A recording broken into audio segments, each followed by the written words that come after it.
নমস্কার বন্ধুরা, আমার চ্যানেলের পক্ষ থেকে সমস্ত ভিউয়ার্স এবং সাবস্ক্রাইবারদের গুড মর্নিং জানাই। আজ 12/8/2024 কলকাতা ফটাফটের first by two four by সম্পূর্ণ ফ্রি টিপসটা মুখে বলে দেওয়ার আগে এখনও পর্যন্ত যারা আমার চ্যানেলটা দেখছেন ও সাবস্ক্রাইব করেন, প্লিজ তাকে অনুরোধ করছি ওই চ্যানেলটা ভালো লেগে থাকে তারা সাবস্ক্রাইব করে এখন ভিডিওটা শেয়ার করুন, লাইক করুন, কমেন্ট করুন। ইতিমধ্যে যারা সাবস্ক্রাইব করে গেছেন তাদের কাছে আমার অসংখ্য ধন্যবাদ। আজ কলকাতা ফটাফটের first by two four by সম্পূর্ণ ফ্রি টিপসটা মুখে বলে দেবো। ওকে, কারণ আমি খুব ব্যস্ত আছি, যার কারণে আমি আপনাদের জুড়ি আর পাত্রী দেখাতে পারছি না। চলুন, আজ কলকাতা ফটাফটে ফার্স্ট বাই টু ফোর বাজি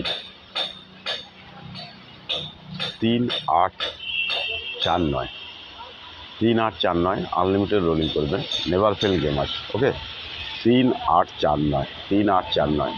যেহেতু গেমটা মুখে বলে দিচ্ছি, সবার কাছে অনুরোধ করবো একটু বেশি বেশি করে লাইক করবেন, কমেন্ট করবেন আর ভিডিওটা ভালো করে শোনার চেষ্টা করবেন, কারণ হচ্ছে নাহলে কিন্তু আপনারা বুঝতে পারবেন না, যেহেতু খাতায় দেখাচ্ছি না। ওকে, আর লিগ গেম লিগ পাত্রীর পাল্লায় পড়বেন না। লিগ গেম লিগ পাত্রী বলে কোনো কিছু নেই, ফিক্স গেম ফিক্স পাত্রী বলে কোনো কিছু নেই, অনলি ফর গেসিং। ওকে, চলুন।